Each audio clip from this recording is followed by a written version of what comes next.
in her sleep, the emergency services would deal with 4 months' worth of calls in one night. You don't actually remember waking up.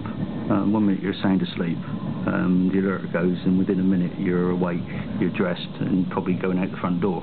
Went down and opened the front door, and I thought, this is a bit breezy and a bit blowy.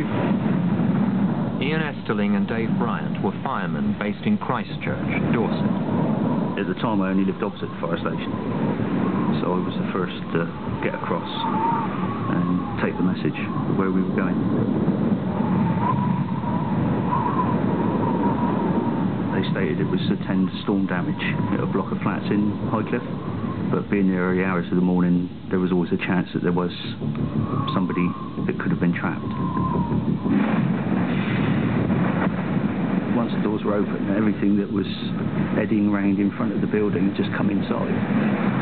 So you had leaves and twigs and paper and cardboard just blowing around inside the station.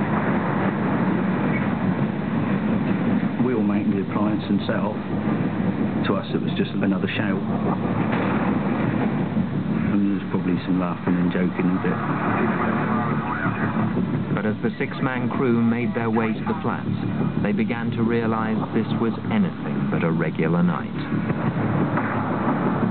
When we were driving along in the appliance, and you'd see these big flashes, and you'd suddenly realise that it was power cables and not lightning.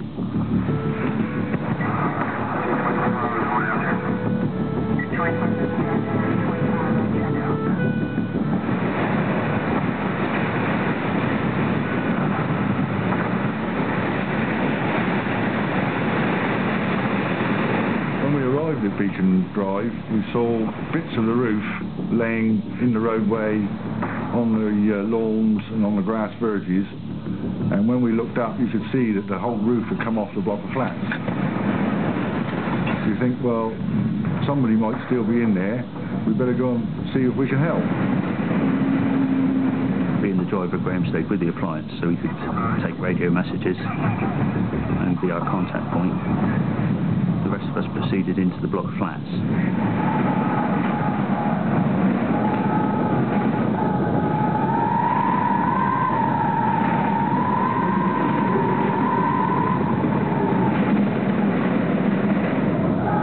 As the fire crew entered the building, 100 miles away in Edenbridge, a young married couple were about to set